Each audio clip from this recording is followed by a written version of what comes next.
Amen. Nous sommes heureux de nous retrouver ce soir. Hier soir, on était resté à la maison, on a pensé à vous, on a prié pour vous. Et ce soir, nous sommes heureux de pouvoir nous retrouver encore. Nous voulons toujours prendre du temps pour saluer et ceux qui nous écoutent au bout de la ligne, les fidèles internautes. Nous les saluons dans le beau nom de notre Sauveur Jésus-Christ. Amen. Au cours de notre série de conférences, nous allons avoir des informations pour notre vie. Amen. Les informations que nous prenons là, nous devons les méditer. Ce soir, je vais vous parler de ça, de ce terme, la méditation. Méditer, c'est un mot que vous devez aussi apprendre dans votre vocabulaire. Quand vous voyez méditer, pensez à un bœuf ou un cabri qui a fini de manger. Quand le bœuf mange, ça prend l'herbe et ça le casse en deux et ça l'avale rapidement. Mais au soir, qu'est-ce qu'il va faire? Il va ruminer. Et à partir de ce moment, c'est là qu'il va bien mastiquer l'aliment. Et c'est à partir de ce moment que ça va passer dans son sang. Pour avoir les éléments nutritifs nécessaires, c'est après cette mastication. C'est ce même terme que l'hébreu utilise pour la méditation. Et on prend l'exemple des chrétiens de Bérée qui ont entendu l'apôtre Paul, mais qu'est-ce qu'ils ont fait après? Ils sont retournés dans la parole pour vérifier et ainsi reprendre, c'est ça, ruminer la parole, reprendre la parole pour voir si ce qu'on leur disait était vrai. Donc quand vous venez à l'église quelque part, le pasteur va parler, peut-être vous pourrez dire, oh oui, j'aime ce message, mais ça ne suffit pas. Vous savez, il est montré que quand vous écoutez un message une fois, après certain temps, vous allez tout oublier. Si en écoutant le message, vous prenez des notes, vous allez capter au moins 58% du message. Quand vous prenez ce même message, vous l'écoutez jusqu'à 7 fois d'affilée, c'est à ce moment que vous captez tout le message. C'est pourquoi je vous ai dit de ne pas faire trop confiance à votre mémoire. Venez avec vos crayons, venez avec vos feuilles pour noter. Et comment vous allez faire pour écouter à nouveau ce message? Je pense que la technique met ces messages aussi sur le site de l'Église. Ça fait que vous devez retourner pour ruminer le message. Je ne sais pas si à la fin de la cérémonie, de la série de conférences, si la technique va mettre les messages sur DVD à la disposition de tous. Je ne sais pas si on va le faire. Mais si la technique va le faire, pensez à mettre de côté ce que la technique va vous demander pour prendre ces CD ou ces DVD pour pouvoir reprendre ces messages. Parce que le message du royaume de Dieu, c'est le message le plus important de la vie. C'est pourquoi Jésus dit, cherchez premièrement quoi?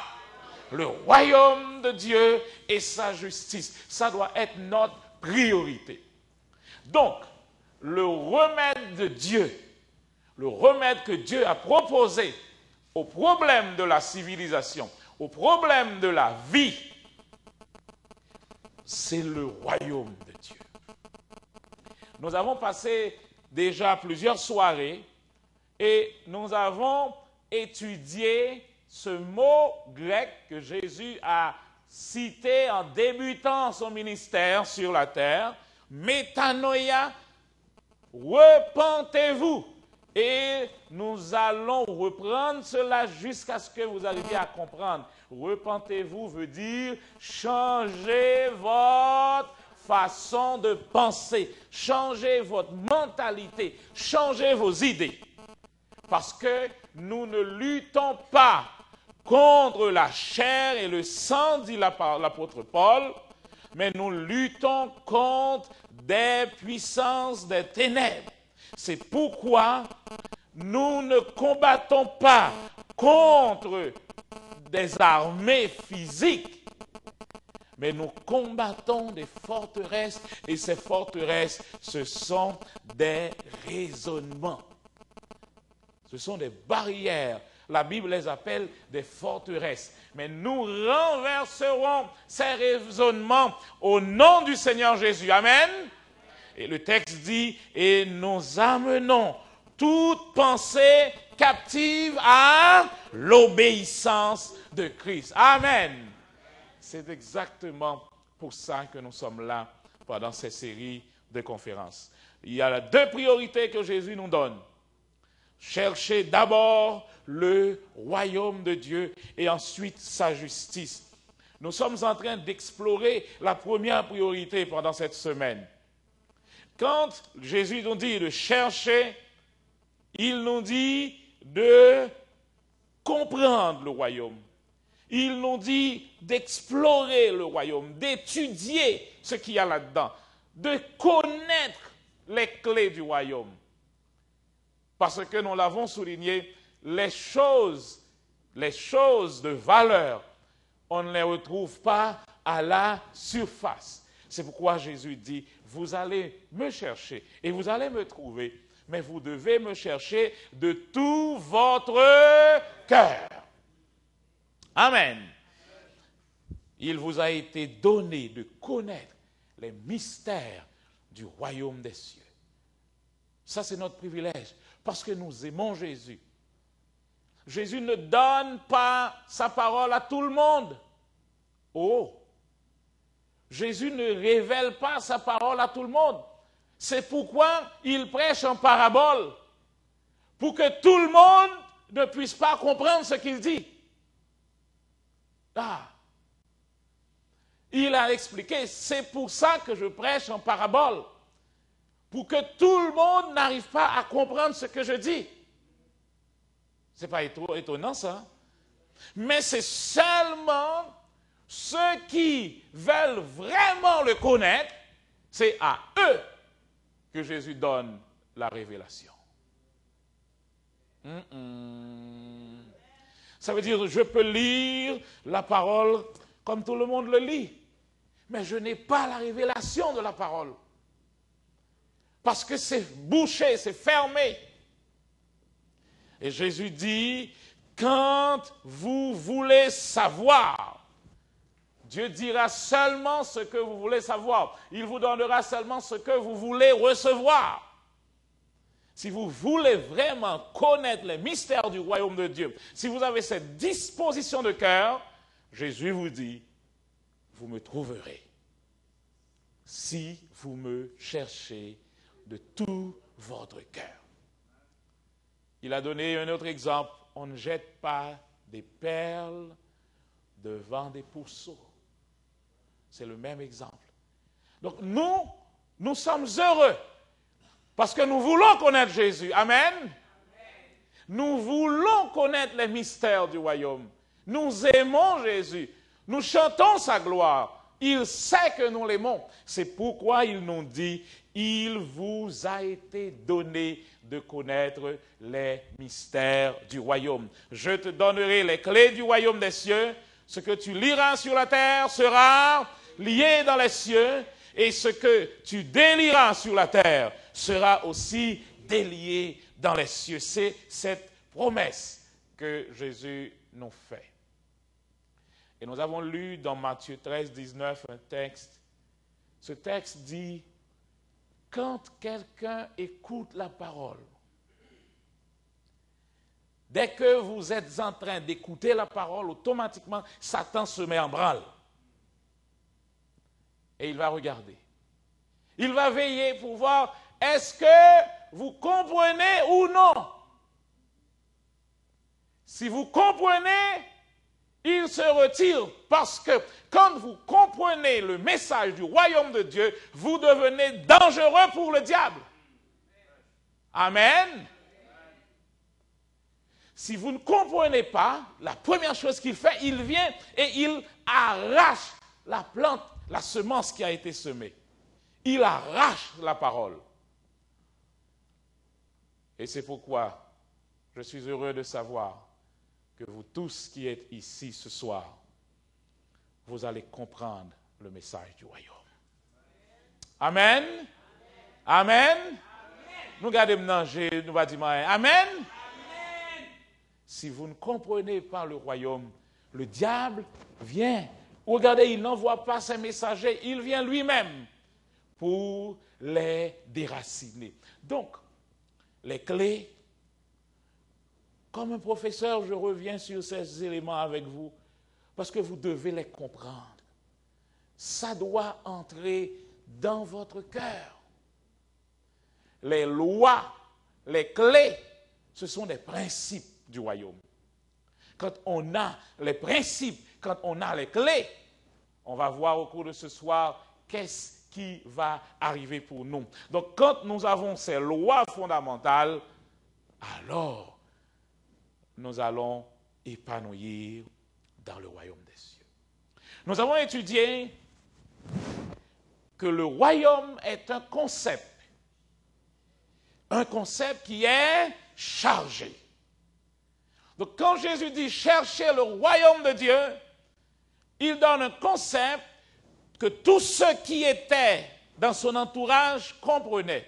En disant le royaume de Dieu, il comprenait tout ce qu'il y a dans le concept.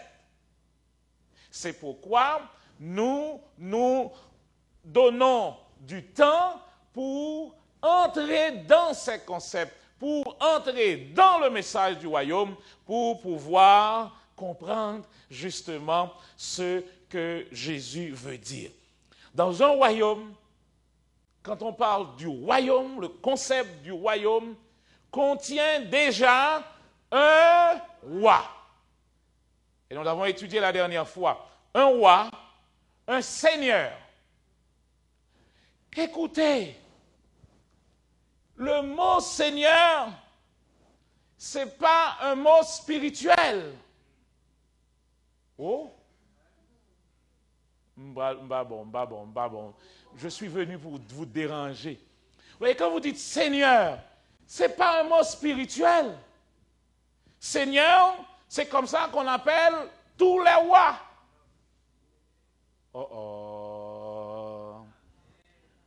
Et je vais vous donner un secret ce soir. Je vais vous donner un secret, je vais vous demander de changer votre façon d'appeler Jésus.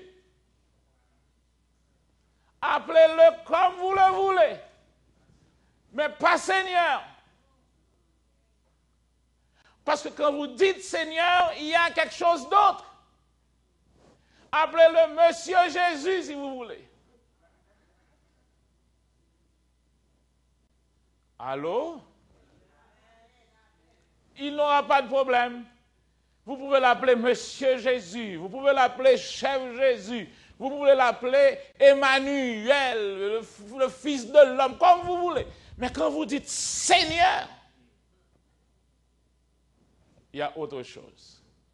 Donc, un roi est important. Nous l'avons étudié. Le roi est la seule source d'autorité dans son royaume. Quand il parle, ce qu'il dit fait la loi. Le roi lui-même, c'est la personnification du royaume. Quand le roi se présente quelque part, tout le royaume se présente. Dans votre petit livre rouge, il y a quelque chose qui est écrit. J'ai vérifié ça aujourd'hui, je l'ai mis au tableau pour vous. Vous voyez dans votre petit livre rouge là, nous racontons ça samedi, ce petit livre rouge qu'on vous a envoyé avec votre demande de citoyenneté. Dans la première page, il y a ça écrit. Au Canada, nous jurons notre fidélité à une personne personne humaine qui nous représente tous. Plutôt que de nous engager à servir un document, une oriflamme ou un territoire, dans notre monarchie constitutionnelle, la souveraine reine roi symbolise à la fois notre constitution, notre drapeau et notre pays. C'est un principe d'une remarquable simplicité, mais également d'une grande signification. La souveraine personnifie le Canada, tout comme le Canada personnifie la souveraine. Donc, quand vous voyez la reine, vous voyez tout le Canada. Et quand vous voyez tout le Canada, vous voyez la reine. C'est étrange, vous ne saviez pas que vous êtes dans un royaume. Vous voyez, un royaume peut être caché. Pourtant, vous êtes dans un royaume. Vous êtes dans un royaume. Mais vous ne le savez même pas. C'est caché parce que on avait souligné que Dieu a attendu le temps des Romains pour envoyer Jésus. Et nous avons montré que tous les autres empires, quand ils entraient dans une zone, ils ravageaient, sauf l'Empire romain. L'Empire romain, qu'est-ce qu'il fait? Il vient s'établir dans la zone, il laisse le gouvernement en place, mais tout le monde doit se référer à César. Donc César devient, écoutez, ne vous ébranlez pas, César devient un roi des rois. Allô? Je suis venu déranger, hein? Je vous donne des mots qui vous pourraient paraître étranges. César est un roi des rois. Il y avait plusieurs rois dans l'Empire romain. S'il arrive en Égypte où il y a déjà un roi, il ne tue pas le roi, mais il va faire que le roi se soumette à César. Donc ce roi reste en place, mais ce roi, César devient son roi. Est-ce qu'on a compris? J'aimerais non, moi, pour que nous va comprendre, non? Ah! Donc, sans le savoir, le gouvernement de la Grande-Bretagne n'est autre que le prolongement du gouvernement romain. C'est toujours la Rome. Vous connaissez l'histoire, vous avez étudié vos prophéties quand la pierre, avant la pierre, les pieds avec les orteils, vous rappelez? Ça ne vous dit rien? Les 10 royaumes. Ah, eh bien, la Grande-Bretagne fait partie de ces 10 royaumes aussi. Ah, on arrivera avec ces choses-là plus tard, hein? On y arrivera. Mais maintenant, nous sommes dans un royaume. C'est ce que je veux que vous arriviez à comprendre. Nous sommes dans un royaume. Mais c'est sous un couvert que vous ne voyez pas. Donc, quand je vous dis que le royaume de Dieu est là maintenant, ne soyez pas étonnés.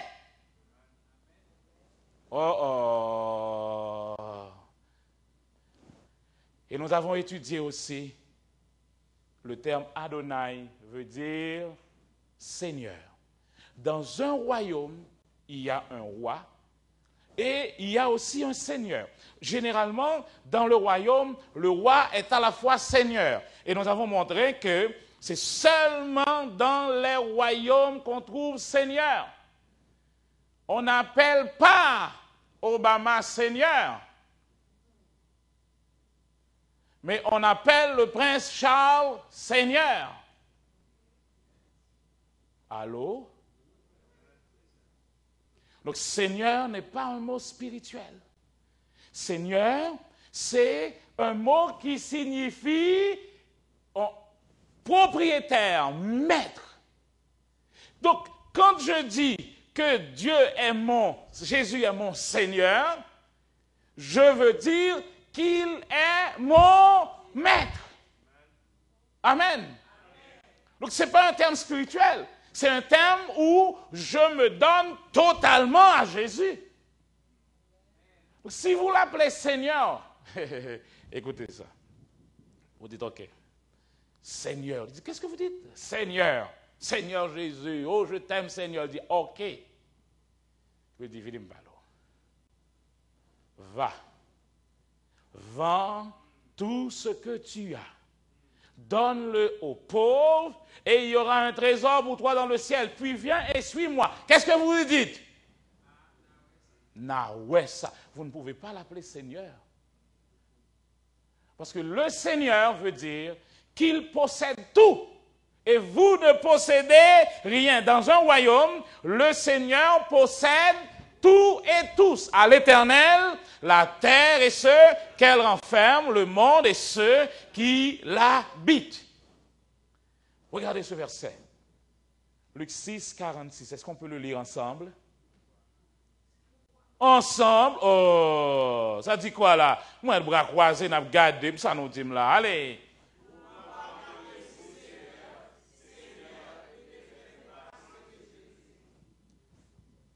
Ces deux choses marchent ensemble. Seigneur et obéissance marchent ensemble. Appelez-le Monsieur Jésus si vous ne voulez pas obéir à ce qu'il dit. Il n'y aura pas de problème. Mais quand vous dites Seigneur, vous devez faire ce que je dis. Amen. Ce soir, je commence à vous déranger. Mais c'est bien de vous déranger. Vous savez pourquoi? Parce que quand l'infirmière veut vous guérir, il doit nettoyer la plaie du centre vers la périphérie. C'est en dedans ou passer applicateur en avant. Après, vous lavez sous côté. Donc, du centre. C'est pourquoi je vous dérange.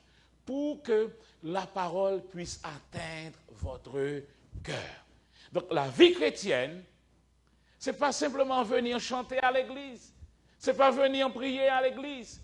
Ce n'est pas venir et lever les mains en l'air. Ce n'est pas ça. La vie chrétienne, c'est reconnaître que Jésus est votre maître, votre Seigneur, votre propriétaire. Amen. Il vous possède totalement. Et ce verset, je veux que tous ceux qui sont ici ce soir arrivent à le souligner sur un morceau de papier ou dans votre Bible. Vous devez le connaître par cœur, le connaître pour le donner à vos amis, à quel que soit l'ami. Vous lui dites, est-ce que vous savez comment on entre dans le royaume des cieux? Je dis, non, je ne sais pas. Je dis, je vais vous le dire. Voilà comment on entre dans le royaume des cieux. Tous ceux qui sont ici, vous devez connaître ces deux versets. Parce que c'est là que vous prêtez allégeance au roi des rois. Le texte dit, si tu confesses de ta bouche le Seigneur Jésus, et si tu crois dans ton cœur que Dieu l'a ressuscité des morts, tu seras sauvé. Il n'y a pas d'autre moyen d'être sauvé. Le salut s'obtient en croyant, car c'est en croyant du cœur qu'on parvient à la justice, et c'est en confessant de la bouche qu'on parvient au salut. Ça veut dire quoi? Si mon père est pasteur, mon père est ancien, ma mère est chrétienne, ça ne fait pas de moi un chrétien pour ça. Ce n'est pas parce que mon père est pasteur que moi je suis devenu chrétien. C'est pourquoi vous pouvez être étonné de voir que le fils du pasteur fait des choses drôles. Parce que le fils du pasteur peut vous dire, mon père est pasteur, mais moi je ne suis pas pasteur. La seule façon d'être sauvé, que je sois fils de pasteur, fils d'ancien, fils de diaconesse, quel que soit, je dois personnellement croire dans mon cœur que Dieu a ressuscité Jésus des morts et confesser de ma propre bouche que Jésus est mon Seigneur. Dieu n'entre pas s'il n'y a pas cette condition. Tu peux être ami de l'Église, mais si tu ne confesses pas, le texte dit, si tu confesses de ta bouche, si je le mets à la forme négative, si tu ne confesses pas de ta bouche, si tu ne crois pas dans ton cœur, tu ne seras pas sauvé.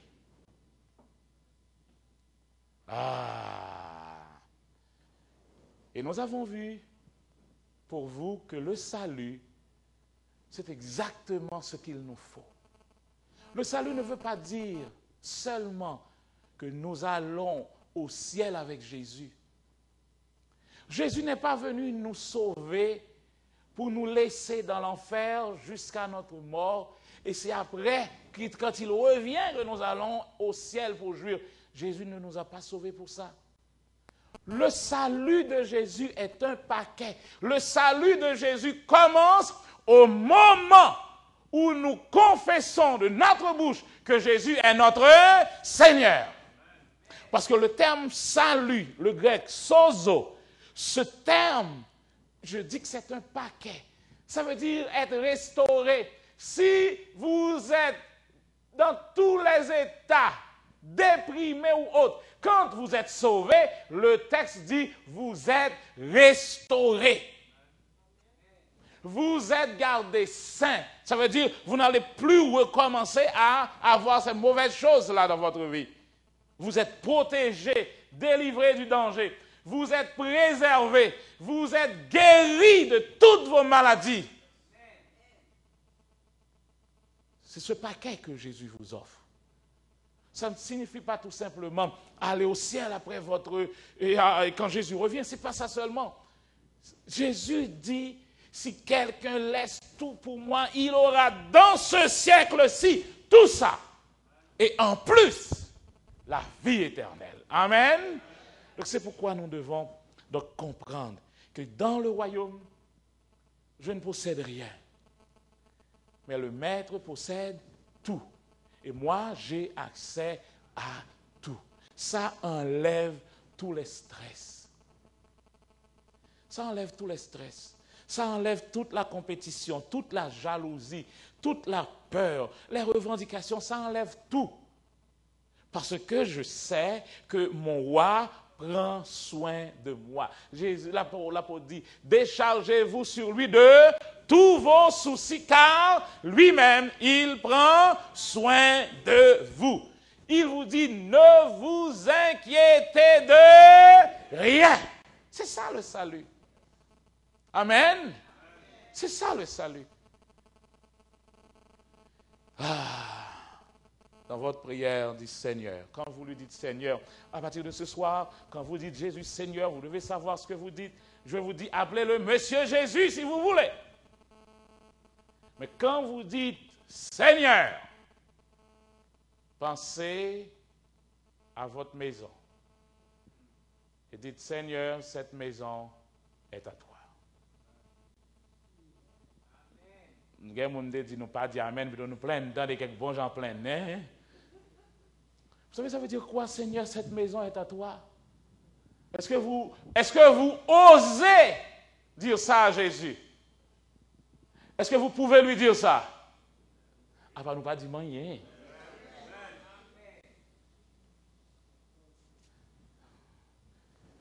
Seigneur, cette maison est à toi. Seigneur, tous mes problèmes sont à toi. N'a pas le problème, yo. Comme ça, oui. Tous mes problèmes sont à toi. D'accord. Mes enfants sont à toi. J'ai besoin que tu les protèges. Amen. Mon mari est à toi. Ma femme est à toi, Seigneur.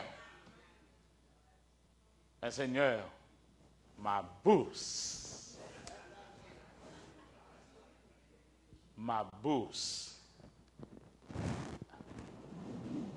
est à toi. Quand vous dites, Seigneur, cette maison est à toi, le Seigneur peut dire, je vais voir si tu comprends ce que tu dis.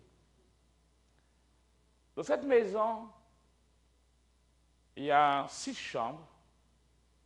Tous tes enfants sont mariés, ils sont dans leur propre maison. Tu restes toi et ta femme dans 6 chambres. Vous n'avez pas assez de corps pour dormir dans toutes ces chambres. Je vais t'envoyer dans une petite maison, même un appartement où c'est assez suffisant pour vous deux. J'ai besoin de cette maison parce que j'ai une famille qui entre avec 12 enfants. J'ai besoin de ma maison pour donner à cette famille. Allô? Moi, nous gratte tête, nous. Message, moi, on va continuer à se faire. On entre. Regardez, vous devez aller dans les choses réelles. Seigneur, tu es le maître de ma vie. Je vous donnerai une clé. Si je ne peux pas prendre $20 de ta main, je ne peux pas te donner $40. Je reprends.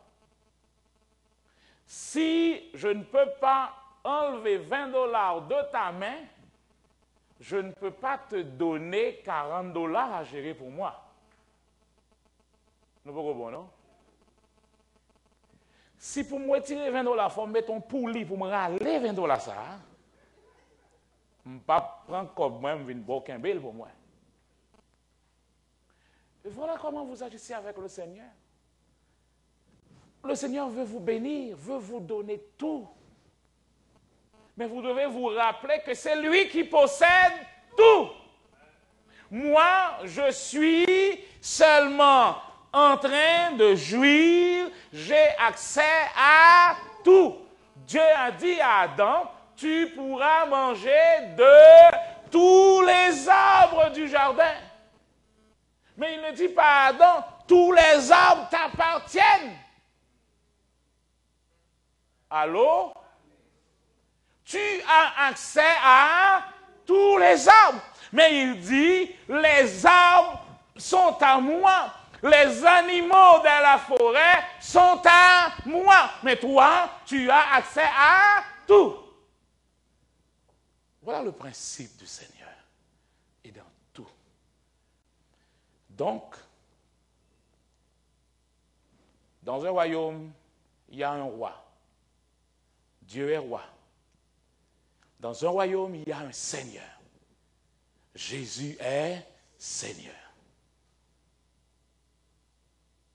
Dans un royaume, il y a aussi un domaine. Ce soir, c'est ce que nous allons voir rapidement, le domaine du royaume des cieux.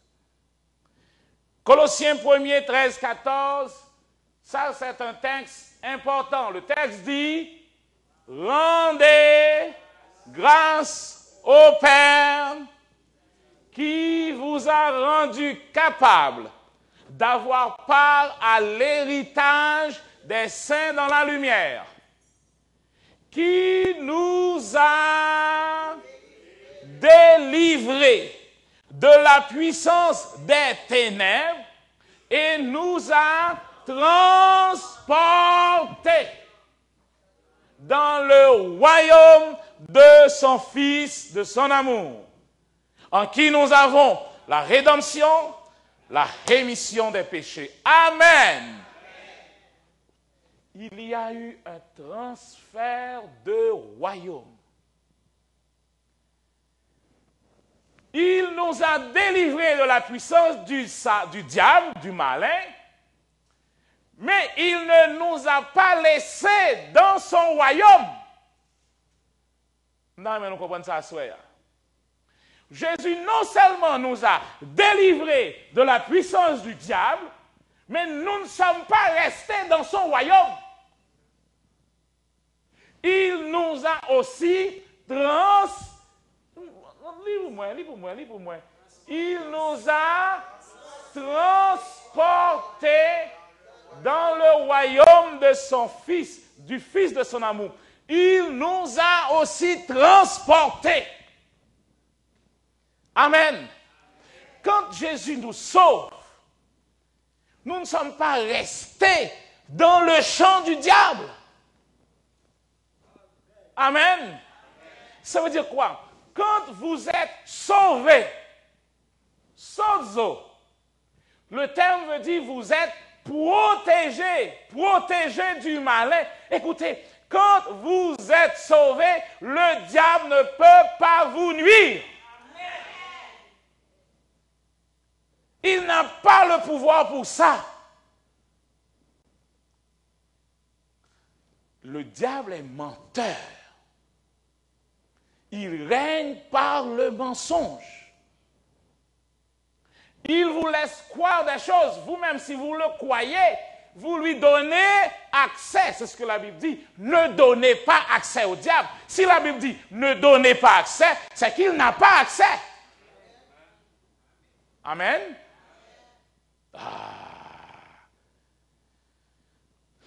Écoutez, ce soir, ce message du domaine est puissant. Hein?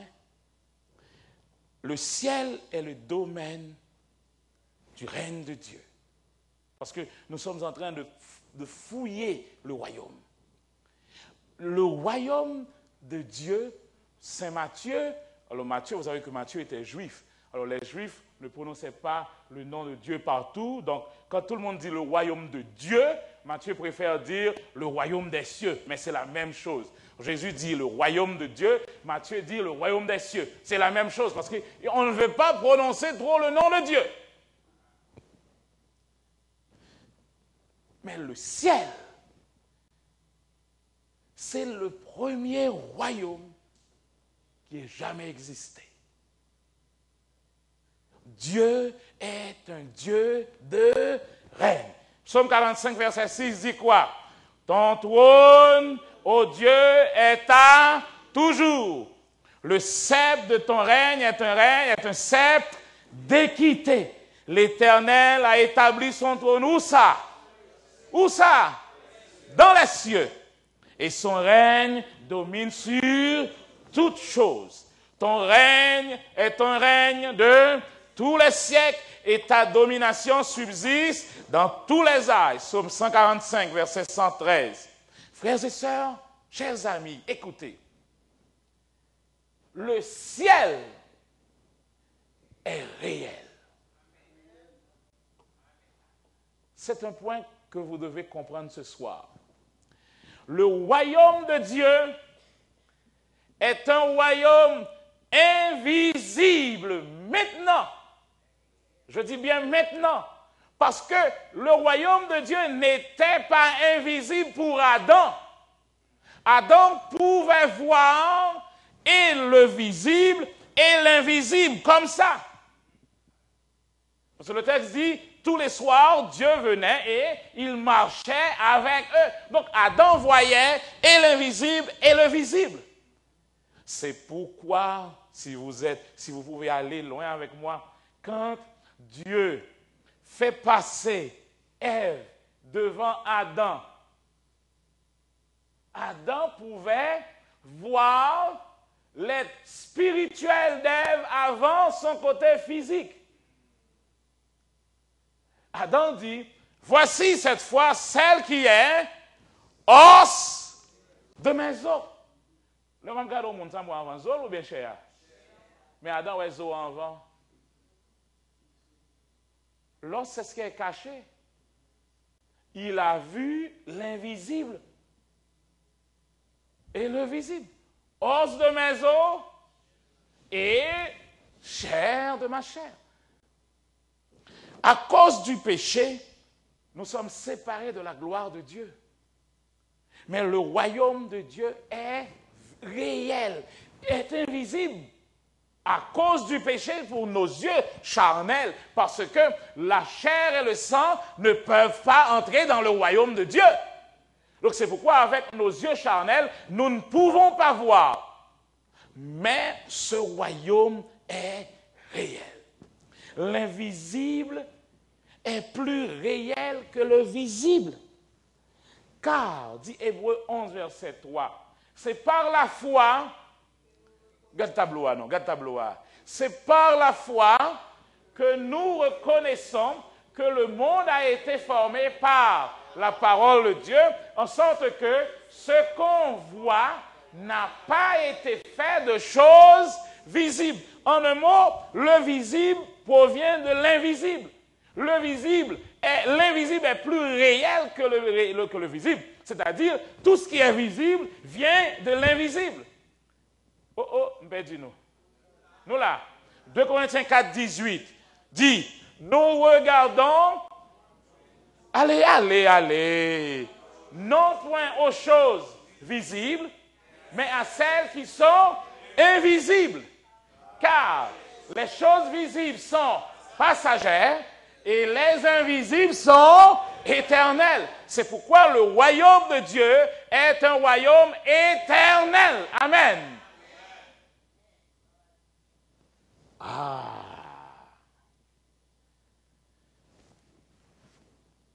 Il y a un auteur qui a écrit « Un royaume spirituel s'étend autour de nous, nous entoure, nous enveloppe.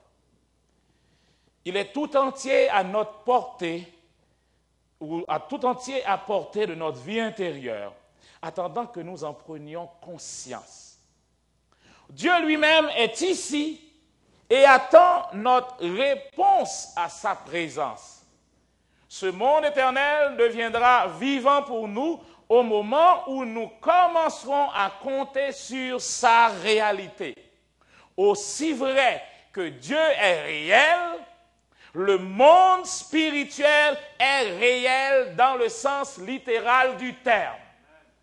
Nous devons déplacer notre attention du visible à l'invisible. Oh! Dieu est réel. Le royaume de Dieu est réel. Dieu est esprit. Le royaume de Dieu est spirituel. Ça vient aussi de l'esprit. Mais réel. Allô? Hébreu nous dit encore, en parlant de Moïse, c'est par la foi qu'il quitta l'Égypte sans être effrayé de la colère du roi, car il se montra ferme comme voyant celui qui est invisible. Hébreux 11, verset 27. Donc, frères et sœurs, je voudrais que vous arriviez à comprendre ça ce soir. Le royaume de Dieu est réel. Amen. Et c'est accessible à nous tous. C'est pourquoi nous devons apprendre, nous devons fouiller, chercher à comprendre justement que le royaume est tout près de nous. Dans Ézéchiel chapitre 28, en parlant de Lucifer, le texte dit « Tu étais en Éden, le jardin de Dieu ». Voilà un mot qui attire notre attention ce soir, Éden. Et en parlant de Lucifer, il lui dit « Tu étais en Éden, le jardin de Dieu ». Donc, Éden est dans le ciel. Est-ce que nous sommes là? Je vais monter avec nous. Nous allons aller juste dans le ciel là, oui. Nous allons suivre moi. Tu étais au ciel, tu étais un chérubin protecteur. Donc, on a Éden. L'Éden, c'est là que Lucifer était. Il était dans l'Éden, au ciel, dans le jardin de Dieu. Et Genèse 2, 15 nous dit que Dieu a créé l'homme, vous et moi, à son image et à sa ressemblance. Et là, il a lui-même planté un jardin d'Éden. Et Dieu prit l'homme et le plaça dans le jardin d'Éden. Allô? Éden est dans le ciel. Et voilà que nous trouvons que Éden est aussi sur la terre. C'est pourquoi Dieu peut venir en Éden marcher avec Adam, parce que en Éden, Dieu est là.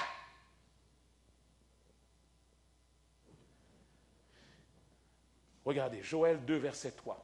Nous monter avec parce que je parle très haut là. Hein. Devant lui, le feu dévore. Derrière, la flamme consume. Tel le jardin d'Éden, la terre est devant lui, et derrière, c'est un désert dévasté. Aussi, rien ne lui échappe. Et regardez ceci.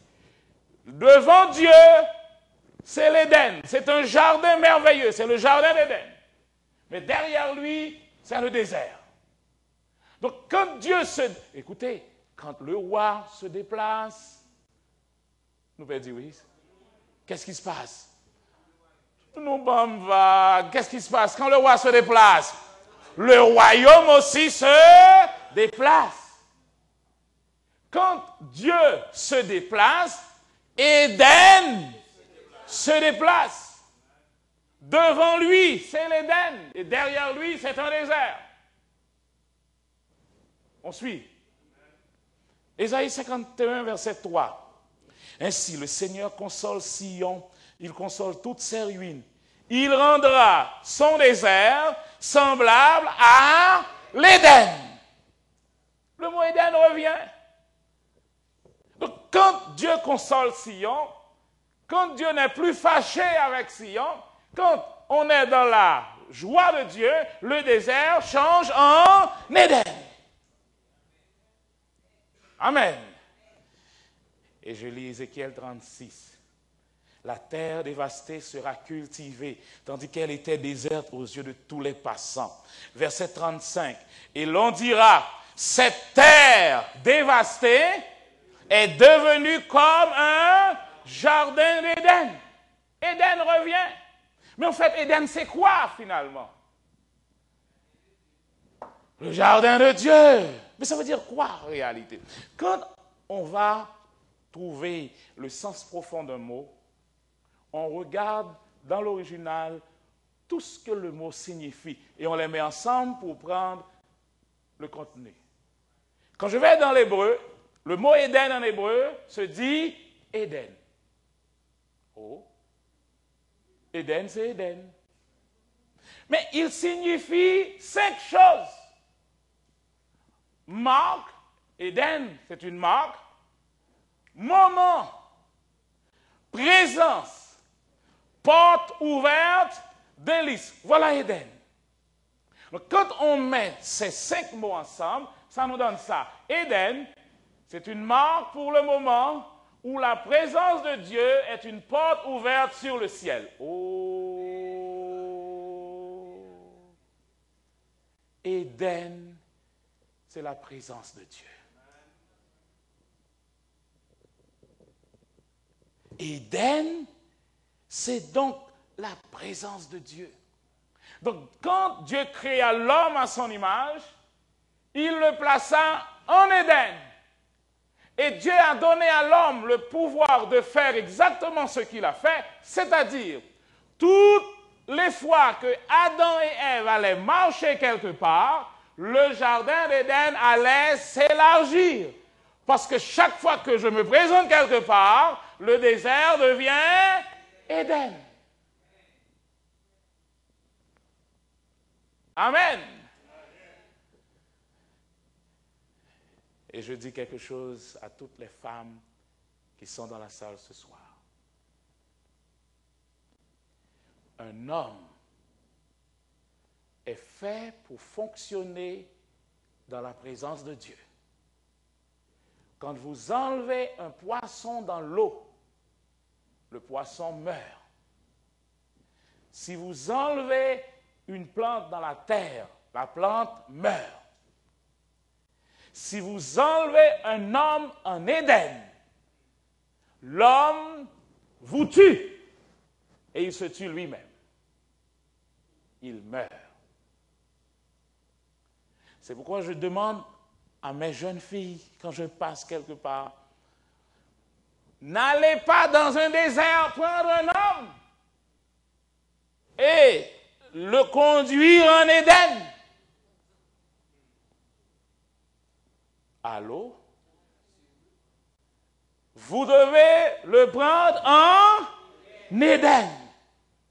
Et quand il va quelque part, il change le désert en Éden. Sans Éden, l'homme ne fonctionne pas bien. Sans la présence de Dieu, l'homme devient un loup pour l'homme. Donc, le plan de Dieu, tu l'as fait de peu inférieur à Dieu et tu l'as couronné de gloire et de magnificence. Tu lui as donné la domination sur les œuvres de tes mains. Tu as tout mis sous ses pieds. Donc, le plan de Dieu, c'est que la terre soit remplie de sa gloire, remplie de la culture du ciel. Dieu veut que la terre, je donne un grand mot, devienne une colonie du ciel. Que ton règne vienne, dit Jésus. Que ta volonté soit faite sur la terre comme au ciel. C'est ça le plan de Dieu. Maintenant, il y a un verset que vous devez comprendre ce soir. Et là, il finit de comprendre le verset, ça, il faut venir nous changer automatiquement. Psaume 115, verset 16 dit quoi? Alors, nous crasons les bras, on ne va dire rien. Le ciel est le ciel du Seigneur. Mais la terre, il l'a donnée aux hommes. Ça veut dire quoi? Dieu est roi. Est-ce que vous êtes d'accord? Nous sommes beaucoup d'accord. Dieu est roi. Amen. Amen. Moi, je suis enfant de Dieu. Est-ce que vous êtes d'accord aussi? Vous êtes enfant de Dieu. Est-ce que vous êtes d'accord? Donc, si Dieu est roi, moi, je suis qui là? Prince. Princesse, vous êtes. Qu'est-ce qu'un prince? Le fils du roi. Est-ce que le prince deviendra roi un jour? C'est l'héritier. Le mot prince veut dire premier en ligne vers le trône. Donc, vous êtes tous là en ligne vers le trône. Mais quand est-ce qu'un prince deviendra roi? Nous va dire rien. Quand est-ce qu'un prince deviendra roi? À la mort du roi. Il y a une en Angleterre qui t'a remis tuer maman lui. Parce que maman va vouloir mourir. Maman a dû à mourir. Donc déjà, on voit le plus petit comme le prochain roi. Mais lui-même, il va tout mourir ensemble avec maman parce que lui, il veut être roi. Tout. Quand est-ce qu'un prince deviendra roi? À la mort de son père ou de sa mère. Dieu est roi. Amen. Amen. Dieu est roi. Amen. Moi, je suis fils de Dieu, donc je suis prince.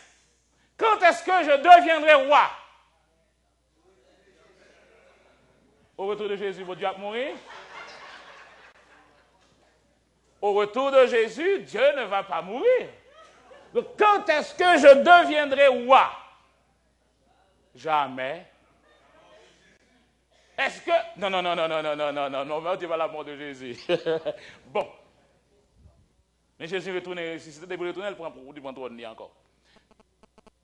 Mais attendez. Vous devez connaître les principes de la royauté. Il y a un principe dans la royauté qui dit, si un roi veut que son fils devienne roi pendant que lui-même il est aussi roi, qu'est-ce qu'il doit faire?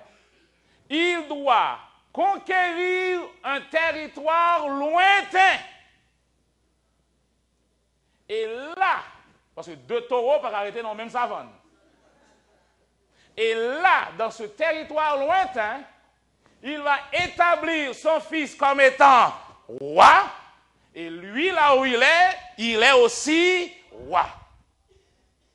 C'est ce qui s'est passé pour le Portugal. Le roi du Portugal voulait que son fils soit roi pendant que lui, il est roi. Qu'est-ce qu'il a fait, le roi? Il a envahi le Brésil. Et son fils devient roi du Brésil. Et lui, il est roi au Portugal. Nous commençons à comprendre? Ou bien nous voulons comprendre? Dieu est roi. Où est-ce que Dieu dirige? Au ciel. Dieu est roi au ciel. Si je vais au ciel, je suis prince. Point barre, pas de pouvoir au ciel. Il n'y a pas de pouvoir au ciel pour moi. Au ciel, je suis un prince. Alors qu'est-ce que Dieu fait? Dieu dit, bon, ok, il me faut une colonie. Et là, il a dit, bon, ok, on prend la terre, on va établir la terre, on va l'arranger, et sur la terre, je vais mettre mes enfants comme étant des rois. Ainsi, je serai le roi des rois. Amen. C'est pour ça l'Apocalypse dit que Dieu est le roi des rois et le Seigneur des seigneurs. Il parle de vous. Amen. Nous sommes sur la terre pour dominer, pour gérer pour notre Père. Donc, il nous établit sur la terre comme étant des rois, des reines. Et ce que nous devons faire, justement, ce que nous devons faire, c'est comprendre qui nous sommes. Notre message revient. Changez votre façon de penser. À force que nous sommes imbibés dans cette culture où les choses sont physiques, palpables, nous ne pouvons pas accepter que nous sommes dans le royaume de Dieu. Jésus dit, mon royaume, ça le dit? Mais nous prenons ce texte toujours mal. Jésus n'a pas dit, mon royaume n'est pas dans ce monde. Mon royaume n'est pas de ce monde. L'origine de mon royaume, ce n'est pas ce monde. Mais il est bien dans ce monde.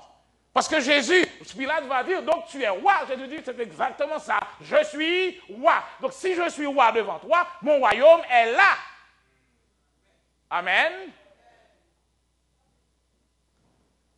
Je vous le dis en vérité. C'est Jésus qui parlait. Quelques-uns de ceux qui sont ici ne mourront point qu'ils n'aient vu le Fils de l'homme venir dans son règne. Il parlait à ceux qui étaient dans la salle devant lui. Ce n'est pas à son retour que ce texte va s'appliquer. Il faut que nous arrivions à comprendre quelque chose. Je te donnerai les clés du royaume. Et ce soir, je vais finir. Regardez ce texte. Le texte de Job, chapitre 38, verset 33. Le texte dit, connais-tu les lois du ciel? Règles-tu son pouvoir sur la terre? Ce texte, dans l'original, n'est pas une question. On le traduit en français par une question. Mais dans l'original, c'est une affirmation. Ça dit quoi? Regardez le texte. Tu connais les lois du ciel, tu règles son pouvoir sur la terre. Voilà ce que Dieu attend de nous. Nous devons apprendre les lois du ciel. Quand nous connaissons les lois du ciel, alors sur la terre, nous allons régner. C'est pourquoi le texte dit, Satan ne veut pas que vous compreniez les clés du royaume, les lois du royaume. Parce qu'une fois que vous connaissez les lois du ciel, automatiquement, vous régnez sur la terre. Satan dirige par le mensonge. Il y a trois choses que vous devez connaître ce soir. Vous devez connaître qui est Dieu. Vous devez connaître qui vous êtes. Et qui est Satan? Avec ces trois choses, vous êtes libre sur la terre. Ces trois choses, c'est quoi déjà? Qui est Dieu? Qui suis-je? Qui est Satan? Et vous régnez sur la terre. tu connais les lois du ciel, tu règles son pouvoir sur la terre. Celui qui est uni au Christ, dit 2 Corinthiens 5, 17, celui qui est uni au Christ appartient à une autre création. Ce qui est ancien a disparu. Voici ce qui est nouveau est déjà là. Le premier homme formé de la poussière du sol appartient à la terre, mais le second appartient au ciel. Et si vous avez accepté Jésus comme votre sauveur personnel, vous faites partie de la nouvelle création. Amen.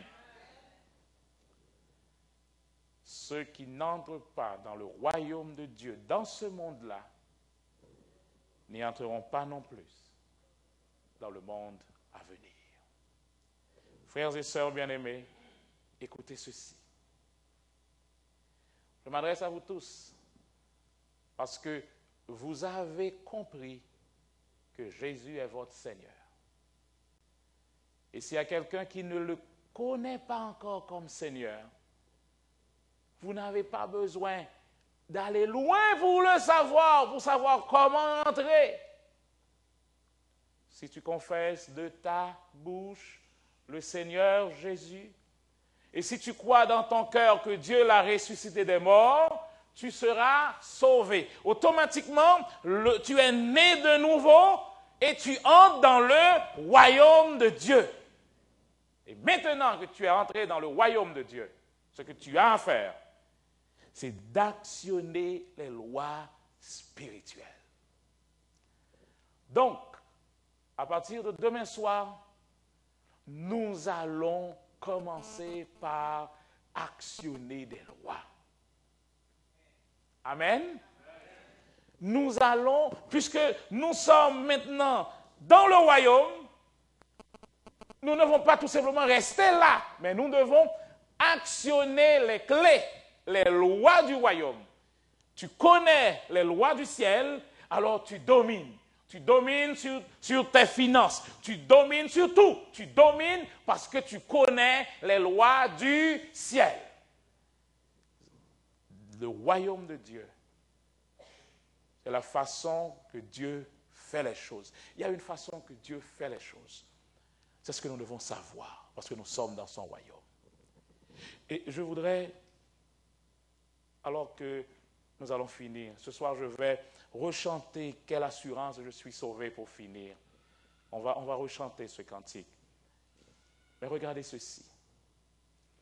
Vous êtes aussi grand à l'intérieur que tout le ciel.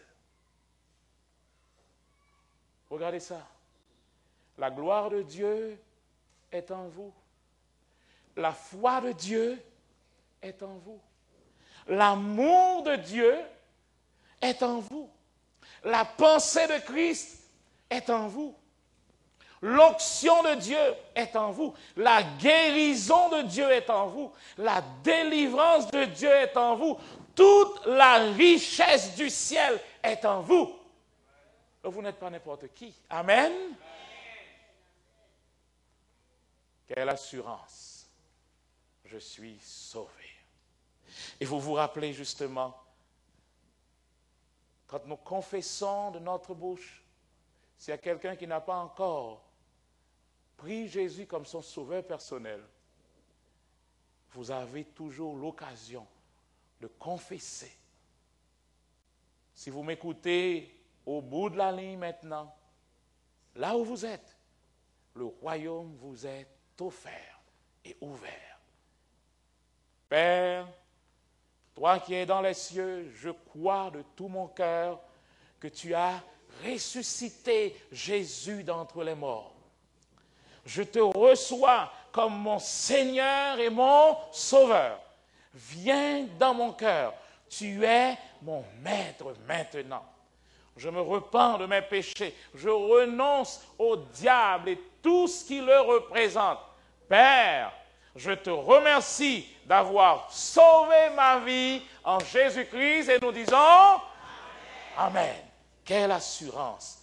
Je suis sauvé. Et nous nous mettons debout, nous chantons une strophe de ce cantique. Et ensuite, nous allons prier pour vous laisser partir. Quelle assurance!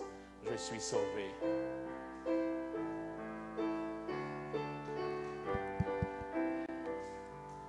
Quelle assurance! Je suis sauvé. Quel avant-goût du ciel m'est donné, Né de l'Esprit, baptisé de feu, créé de nouveau, je vis pour Dieu. c'est mon cantique, c'est mon histoire. Alléluia, je chante à sa gloire. Gloire, alléluia, gloire au Sauveur. Gloire éternelle à mon Rédempteur. Notre Père, notre Dieu, toi qui es dans les cieux,